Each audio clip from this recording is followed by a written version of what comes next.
Une famille de 4 personnes est sur son yacht privé dans la mer des Caraïbes pour célébrer l'anniversaire du plus jeune fils Ben. Le père de Ben, Tom, qui est océanographe, lui apprend à pêcher pendant que la mère de Ben, Julia, qui est médecin, et sa sœur Cassie se détendent au soleil. Julia décide d'aller nager et plonge dans l'eau. Après quelques minutes, Julia sent que quelque chose ne va pas avec l'eau mais ne peut pas comprendre ce que c'est. La boussole du bateau dysfonctionne. Personne n'est prêt pour le remarquer. Soudainement, Julia sent l'eau la pousser plus loin du bateau. La panique s'installe alors qu'elle essaie de nager en arrière mais elle continue de s'éloigner. Julia crie à l'aide mais personne ne l'entend. Ensuite Tom entend un bruit et vérifie le bateau.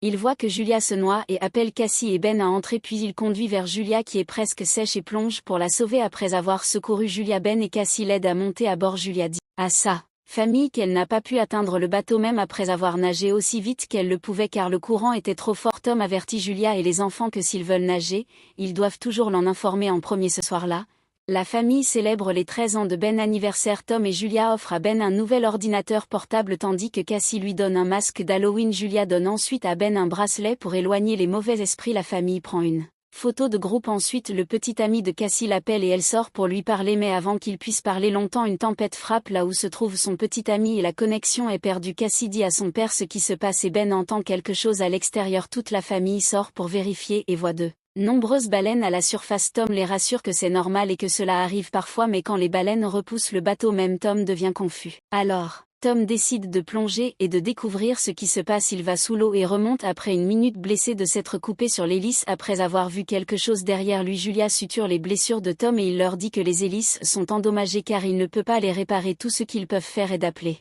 à l'aide. Plus tard, Julia et Tom essaient de contacter quelqu'un par radio pendant que Cassie tente d'obtenir un signal sur son téléphone mais aucun d'entre eux n'a de chance. Après quelques minutes, ils entendent des bruits forts et sortent. Tom est choqué de voir des objets tomber de l'espace et l'un d'eux se dirige directement vers eux.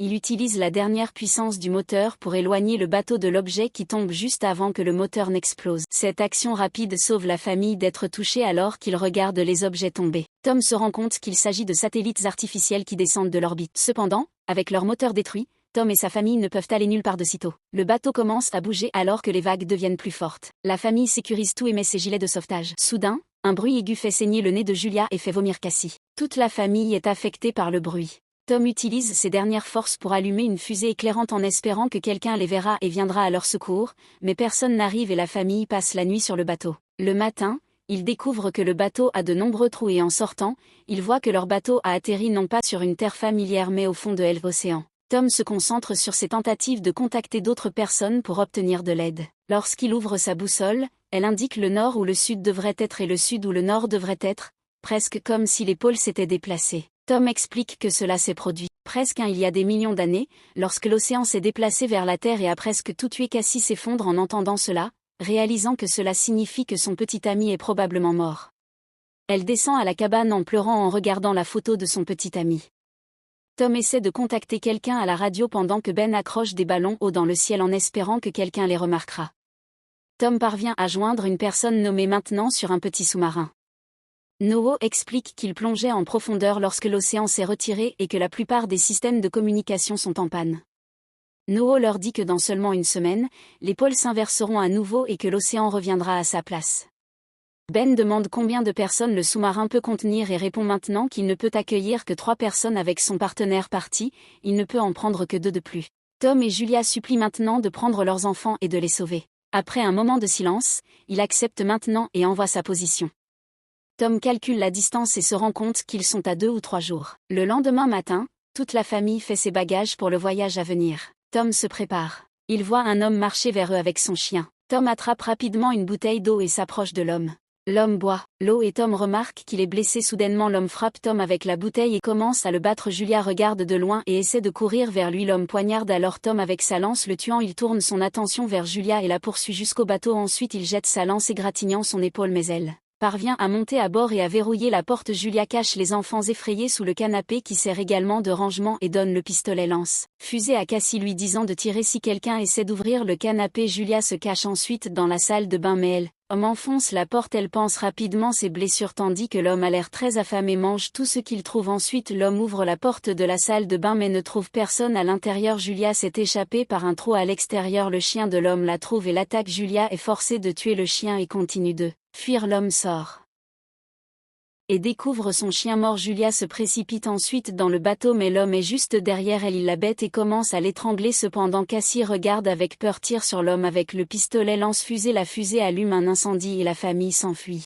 Julia retourne chercher fourniture et l'homme essaie de l'attraper mais cette fois elle le repousse et s'échappe dehors. La famille pleure près du corps de Tom mais recommence rapidement à courir car l'homme est toujours en vie et les poursuit. Après avoir parcouru quelques kilomètres, il se repose mais Ben refuse de boire de l'eau. Cassie demande si l'homme les a poursuivis parce qu'il a vu les ballons que Ben a mis en place. Julia dit à Cassie d'arrêter de penser de cette façon et rassure Ben que ce n'est pas de sa faute. La famille continue son voyage avec l'homme qui les suit sans relâche. Plus tard, Ben examine des requins marteaux morts. Lorsque Julia remarque que l'homme est proche, il s'enfuit rapidement de lui et se retrouve près de déchets toxiques. Ils grimpent une colline et prennent un moment pour se reposer. Julia donne à Ben l'eau restante d'une bouteille mais est confuse car elle était pleine. Cassie pense qu'elle l'a laissé dévisser et Julia devient furieuse. Cassie se mais cependant en colère aussi en disant qu'ils mourront de toute façon et qu'une bouteille d'eau ne fera aucune différence. Les deux se crient dessus pendant un moment et jusqu'à ce qu'ils décident d'avancer. Ensuite la famille atteint un avion coulé et décide de l'explorer. Julia ouvre la porte et ils se reposent tous à l'intérieur. Julia retrouve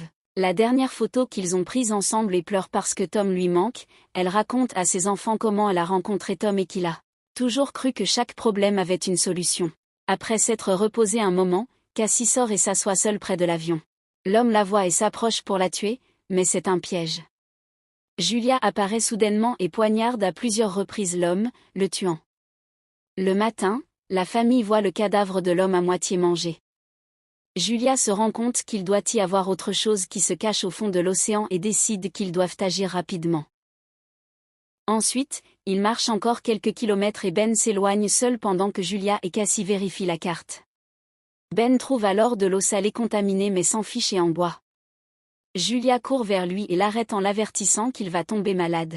Malheureusement, elle a raison et Ben tombe malade peu de temps après. Cassie et Julia fabriquent un abri avec des chaises en plastique qu'elle trouve et Julia soigne Ben cette nuit-là. Ils dorment tous ensemble, mais Julia se réveille après avoir entendu quelque chose. Elle sort et entend un grand nombre d'animaux s'approcher. Elle réveille rapidement les enfants et ils courent bientôt. Ils trouvent un navire où se trouvent les gens à la recherche de nourriture. Julia crie à l'aide mais les gens refusent de les aider en disant qu'ils doivent se cacher des animaux qui approchent. Ils ferment les conteneurs et se cachent à l'intérieur, laissant la famille dehors. La famille grimpe ensuite précipitamment au conteneur. Les animaux s'avèrent être des crabes et certains d'entre eux mordent et blessent Julia, mais le conteneur a un trou au fond et les crabes commencent à manger chaque personne à l'intérieur malgré leur tentative de leur tirer dessus. Julia, blessée, couvre sa blessure avec un morceau de vêtement avant de s'évanouir au matin. Julia se réveille seule et essaie de retrouver ses enfants.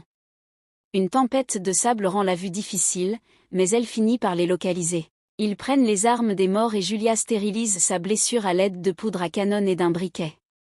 Ils trouvent ensuite beaucoup d'eau et de nourriture près des conteneurs, ainsi qu'une radio. Julia utilise la radio pour communiquer avec Noho, lui dit qu'elle est très proche mais qu'elle ne peut pas le localiser. Il lui ordonne de regarder attentivement car il va tirer une fusée éclairante dans le ciel. Il tire maintenant la fusée éclairante et Ben la repère. La famille se dirige dans cette direction. Cassie a demandé à Julia pourquoi elle n'arrêtait pas de dire « Sauvez mes enfants » lorsqu'elle lui parlait. Mais Julia ne le faisait pas répondre. Après avoir marché pendant quelques heures plus tard, il rencontre une structure semblable à une grotte où des rochers tombent et séparent Julia de ses enfants. Julia convainc Cassie et Ben d'aller de l'avant car elle ne peut pas grimper sur les rochers à cause de sa jambe blessée. De plus, elle sait que le sous-marin ne peut contenir que 3 personnes au maximum. Cassie et Ben courent vers le sous-marin et trouvent maintenant qui est blessé. Il leur dit qu'il ne s'en sortira jamais vivant, donc si Julia peut venir, ils peuvent tous entrer dans le sous-marin. Cassie décide de retourner chercher Julia et Ben lui donne son porte-bonheur. Pendant ce temps, les crabes s'approchent de Julia et elle commence à leur tirer dessus, mais leur nombre écrasant dépasse de loin ses balles et Julia pleure de désespoir.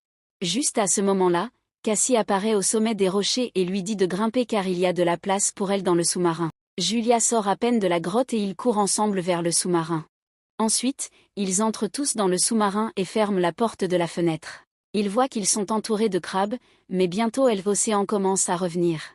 Ils s'attachent rapidement à leur siège et se préparent à l'impact. L'océan inonde le sous-marin et commence à le faire tourner tandis que tout ce qui s'est passé récemment défile devant les yeux de Julia. Les vagues calmez-vous et ils ouvrent la trappe. Ils ont atterri dans une ville côtière qui a été détruite autrefois, un endroit animé avec des plages animées. C'est maintenant une zone abandonnée laissée aux mouettes et autres oiseaux. La plupart sinon la totalité de l'humanité a péri et trouver les survivants restants sera très Difficile car de nombreux services de communication ont disparu. Julia et sa famille sont maintenant laissés avec la tâche de reconstruire l'humanité et de recommencer. Mais personne ne semble être là pour les aider. Merci d'avoir regardé. Assurez-vous d'aimer notre chaîne et abonnez-vous si vous aimez le contenu comme celui-ci. Faites-nous également savoir quel film vous aimeriez que nous récapitulions pour vous.